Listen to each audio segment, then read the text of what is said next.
పెడితే చాలు, అది చాలు. ఆ మనిషిని పిలుచుకొని రావడం, ఆ మనిషితో ప్రలోభాలు పెట్టడం, ఆ మనిషిని లేదా భయపెట్టడం, ఆ మనిషితో తప్పుడు స్టేట్మెంట్లు నీ ఇష్టం వచ్చినట్టుగా ఇప్పించడం, ఆ ఇప్పించిన స్టేట్మెంట్ ఆధారంగా ఈయనను అరెస్ట్ చేయడం. నిజంగా ఏం జరుగుతూ ఉంది ఇది? అదే మాదిరిగా ఇప్పించే ప్రయత్నం ఇంకొక కానిస్టేబుల్ మీద కూడా చేస్తే, ఇంకొక కానిస్టేబుల్ ఇష్టపడకపోతే ఆ మనిషిని కొట్టే స్థాయిలోకి వెళ్ళిపోతే ఆ మనిషి ఏకంగా వీడియో తీసి జరిగిందంతా చెప్పి వీడియోను లెటర్ను ఏకంగా డీజీపీకి నుంచి ప్రెసిడెంట్ ఆఫ్ ది కంట్రీకి గవర్నర్కు లేఖ రాసి కోర్టులో కేసు వేసినాడు. అంటే ఈ మాదిరిగా ఇరికియాలనుకుంటే ఎవరు తట్టుకోగలుగుతారు? ఎవరినైనా ఇరికిచ్చేసేయచ్చు. Where is the end for it? ఆశ్చర్యం నిజంగా. All what you require is an government employee. ఎవడో నీ గన్మెన్ ఎవడో ఒకటి పట్టుకుంటే చాలు. నెక్స్ట్ చంద్రబాబు నాయుడు దగ్గర, లోకేష్ దగ్గర పనిచేస్తాను గన్మెన్ ఒకటి దొరికితే చాలు. అది ఎట్ట గవర్నమెంట్లో ఎవడుంటే గవర్నమెంట్ కనుక అనుకూలంగా చెప్తారు. అంతే ఇంకా ఆ మనిషి ఈ మనిషి దగ్గర పనిచేస్తానంటే ఈ మనిషి ఆ మనిషి ముందు వ్యతిరేకంగా చెప్పేస్తాడు. ఆ మనిషి ఆటోమేటిక్లీ ఆ మనిషి మీద నీ ఇష్టం వచ్చిన ఆరోపణ చేసేయచ్చు, మనిషిని ఎత్తుకొని వచ్చి జైల్లో పెట్టేసేయచ్చు. ఏంది ఇది? నిజంగా భాస్కర్కి జరిగిన పరిస్థితిని కానీ, లేకపోతే ఈ లిక్కర్ కేసులో జరుగుతూ ఉన్న దర్యాప్తు ప్రక్రియ కానీ, ఇవన్నీ కూడా చూస్తే నిజంగా సామాన్యుడు ఎవడు బతకలేడు. ఎవిడెన్సెస్ అనేటివి నువ్వు క్రియేట్ చేస్తూ ఉన్నావు, మ్యానుఫ్యాక్చర్ చేస్తూ ఉన్నావు. ఈ మాదిరిగా తప్పుడు సాంప్రదాయానికి నువ్వు నాంది పలుకుతే రేపు పొద్దున వ్యవస్థ బతుకుతుందా? నక్సలిజం అనేది ఇట్లాంటి దానిలో నుంచి పుడుతుంది. సామాన్యుడి మీద ఇట్లాంటి ఎవడన్నా ప్రదర్శిస్తేనే నక్సలిజం అనేది పుడుతుంది. నిజంగా రాష్ట్రాన్ని బిహార్ చేయడంలో ఎంతకన్నా గొప్ప లీడరు, గొప్ప నాయకుడు చంద్రబాబు నాయుడు కన్నా గొప్ప నాయకుడు ఎవడు ఉండడు. చివరికి ఆశ్చర్యం ఏం తెలుసా? భాస్కర్ని ఎందుకు టార్గెట్ అని అంటే చంద్రగిరి చంద్రబాబు గారు సొంత కాన్స్టిట్యున్సీ.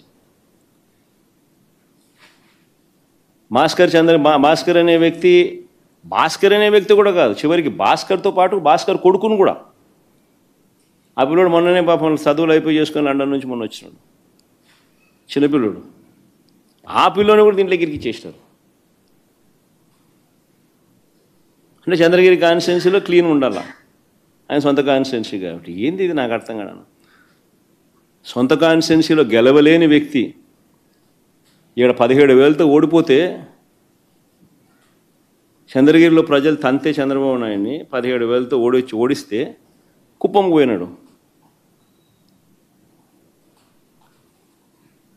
ఇప్పుడు ఆ చంద్రగిరి లాంటి చోట రాజకీయాలు చేయడం కోసం భాస్కర్ కొడుకును ఇటు వాళ్ళందరినీ ఎలిమినేట్ చేయాలని చెప్పి, తప్పించేయాలని చెప్పి. ఏంది ఇది రాజకీయాలు?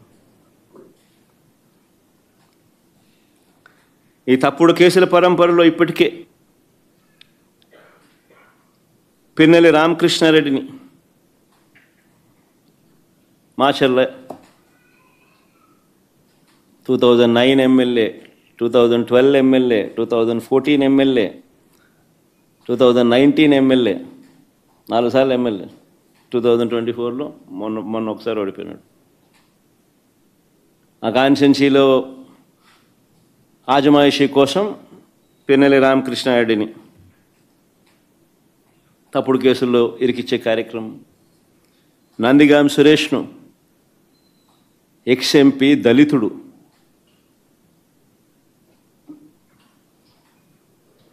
రెండుసార్లు జైల్లో పెడుతున్నాడు. ఒకసారి జైల్లో పెడితే 4 రోజులు జైల్లో పెడితే సుప్రీంకోర్టు దాకా కూడా పోయినాం. కింద మీద పడి ఎట్లనో తనను విడిపించుకొని వచ్చినాం. బెయిల్ తీసుకొస్తే మళ్ళా అరెస్ట్. ఇప్పుడు మళ్ళా దాదాపుగా 3 వారాల నుంచి జైల్లో ఉన్నాడు. సురేష్ భార్య, ఆవిడ మీద కూడా కేసులు. వల్లభనేని వంశీ దాదాపుగా 2 నెలలు దాటింది. ఒక కేసు అయిపోతానే మళ్ళీ ఇంకొక కేసు. ఒక కేసులో బెయిల్ వస్తూనే మళ్ళీ ఇంకొక కేసు. ఇప్పుడు 11 కేసులు అయినట్టున్నాయి. జోగి రమేష్ కొడుకును, కాకాని గోవర్ధన్ని, కృష్ణమోహనను, నా ఓఎస్డి పాపం ఆయన చూస్తే కూడా అసలు ఎవడైనా కూడా జాలి అనిపిస్తుంది. ఆయన చూస్తే కూడా ఆయన ఆర్డీఓ పాపం. ధనంజయ రెడ్డి పాపం ఆయనను చూస్తే కూడా బాధ అనిపిస్తుంది. వీళ్ళంతా మచ్చలేని ఆఫీసర్లు వీళ్ళంతా.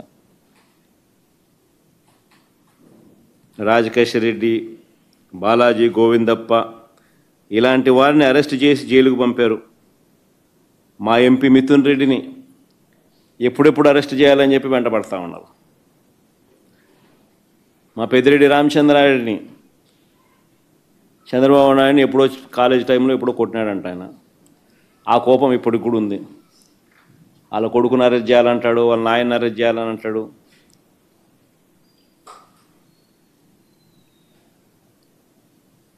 పేరుని నాని బాబు కనపడలే ఈరోజు మామూలుగా ఇప్పుడు ఉంటాడు. ఆయన మీద కూడా తప్పుడు కేసుల మీద తప్పుడు కేసులు. పేరునేని భార్య పాపం జయసుధమ్మ, ఆమెను కూడా పాపం.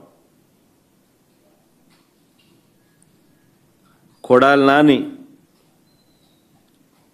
జోగి రమేష్, సజ్జల రామకృష్ణారెడ్డి కొడుకు, వైవి సుబ్బారెడ్డి కొడుకు, దేవనేని అవినాష్, తలసిల రఘురాం, ఆర్కే అంబటి రాంబాబు, విడదల రజని, తాటిపర్తి చంద్రశేఖర్ దళిత ఎమ్మెల్యే, బూచేపల్లి శివప్రసాద్, ఉషా చరణ్ బీసీ మహిళా మంత్రి, Thopudurthi Prakash, Gorantla Madhav ex MLA, ex MP, Gautam Reddy lawyer ఆయన పాపం, విజయవాడలో మీ అందరికీ పరిచయస్తుడు కూడా, మేరుగ నాగార్జున్ ఎక్స్-మినిస్టర్, దళిత ఎక్స్-మినిస్టర్, దాడిశెట్టి రాజా ఆయన ఎక్స్-మినిస్టర్. ఈ నాయకులందరి మీద తప్పుడు